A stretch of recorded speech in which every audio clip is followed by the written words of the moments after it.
नमस्कार। आप देख रहे हैं अम्बेडकर पुराण और मैं हूं चरण सिंह। आपने आदि हिंदू शब्द जो है बहुत बार सुना होगा इन एपिसोड्स में।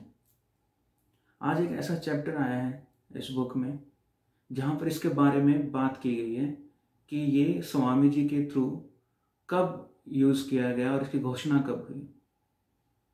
किसी न किसी ऑर्गेनाइजेशन का, चाहे वो कोई भी ऑर्गेनाइजेशन है, पॉलिटिकल है या सोशल है या कोई रिलीजियस ऑर्गेनाइजेशन है, उनकी सभाएं, उनके कार्यक्रम बहुत इंपॉर्टेंट होते हैं।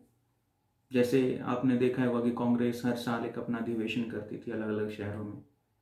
करंट में अगर हम देखें तो आरएसएस है, उनका अपना ईयरली एक गैदरिंग होती है नेशनल लेवल पर। तो ये बहुत बड़ी बात है कि किसी कोई सोशल, पॉलिटिकल है, रिलीजियस है, कोई भी ऑर्गेनाइजेशन है, उसका एक ईयरली फंक्शन और मीटिंग बहुत इंपॉर्टेंट होती है। ऐसा ही जब हम बात करते हैं आज से कम 100 साल पहले, आदि हिंदू सभा जिसके फाउंडर हैं स्वामी अच्युतानंद जी, उनकी 1924 में मेरठ में एक सम्मेलन हुआ। मुद्दा था अछूत किधर जाए, कहाँ जाए, हिंदुओं में जाए, मुसलमानों में जाए या ईसाइयों में जाए। इस मुद्दे को लेकर ये सभा हुई। वहां पर स्वामी जी के अलावा बहुत बड़े बड़े लोग थे अछूत समाज से। उनके साथ उन्होंने बैठक की, बात की और फिर उन्होंने अपना भाषण दिया। उनका मेन पॉइंट था कि अछूत कहाँ जाए, कौन से धर्म को माने। धर्मांतरण की बात हो रही थी, रिलीजियस कन्वर्जन की बात हो रही थी। आइए देखते हैं इस चैप्टर में। स्वामी जी का ये कहना था कि अछूत ना तो मुसलमान है, ना हिंदू है, ना ईसाई है। क्यों? क्योंकि मुसलमानों की अगर बात करते हैं तो वो भी हमारे साथ अछूतों जैसा ही व्यवहार करते हैं और अशरफ, असफल, जलील, कमीन, कुछ इस तरह के वर्गों की तरह जलील किया जाता है या तिरस्कार किया जाता है।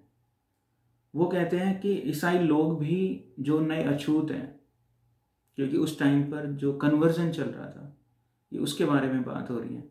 तो ईसाई लोग भी जो उनके धर्म के लोग हैं, उनके धर्मावलंबी हैं, उनकी रिस्पेक्ट करते हैं, ना कि अछूतों की। और हिंदुओं की अगर हम बात करें तो हिंदुओं का तो जग जाहिर है कि उनका क्या व्यवहार रहा है अछूतों के बारे में। तो अब उनके सामने क्वेश्चन ये था कि अब करें तो करें क्या। तो स्वामी जी कहते हैं अपने भाषण में, उन्होंने एक अपना नया विचार रखा। और जैसा कि चैप्टर का टाइटल है मेरठ में सिंह गर्जना, उन्होंने अपने भाषण में कहा कि आज हम घोषणा करते हैं कि भारत की सभी अछूत कही जाने वाली जातियां आदि हिंदू हैं, क्योंकि यह इतिहास में प्रसिद्ध है तथा प्रमाणों द्वारा सिद्ध है कि हम लोग मूल निवासी हैं। हिंद में प्राचीन काल, आदि काल से रहते बसते आए हैं, अतः हम आदि हिंदू हैं। इस सिंह गर्जना के साथ मेरठ की वह महासभा संपन्न हुई जो इतिहास बन गई। दोस्तों, बहुत इंपॉर्टेंट पॉइंट है। कई बार हम हिस्ट्री के पॉइंट ऑफ व्यू से देखें, जय भीम का नारा किस सभा में, कौन सी जगह पे, कब लगाया गया, अपने लिए एक बहुत एक इंपॉर्टेंट फैक्ट है ये। इसलिए अगर आदि हिंदू की हम बात करते हैं तो सन 1924 में मेरठ में आदि हिंदू सभा में इस बात पर जोर दिया गया कि आदि हिंदू कौन है और किन के लिए आज के बाद ये शब्द उपयोग में होगा, यूज होगा। स्वामी जी की, अब इससे हुआ क्या, इस घोषणा के बाद स्वामी जी की सिंह गर्जना तथा दूरदर्शिता का प्रभाव पूरे भारत में हुआ। बाबा साहब डॉक्टर अम्बेडकर भी उनसे प्रभावित हुए और उन्होंने बंटवारे की गुत्थी को सुलझाने के लिए लिखा। जब भारत विभाजन हो रहा था, पार्टीशन ऑफ इंडिया, उन्होंने पाकिस्तान और पार्टीशन ऑफ इंडिया एक बुक लिखी है। उसमें लिखा है, ना मैं हिंदू हूं और ना मुसलमान, किंतु राजनीति के विद्यार्थी की भांति विभाजन की कठिन समस्या पर अपने विचार दे रहा हूं, क्योंकि ये समस्या हृदय विदारक है।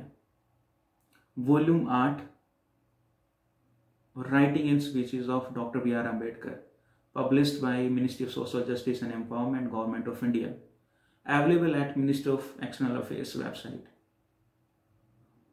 उसमें ये लिखा गया है, आप चाहें तो पढ़ सकते हैं। अम्बेडकर पुराण देखने के लिए शुक्रिया। फिर मिलते हैं एक नई कड़ी में नए टॉपिक के साथ।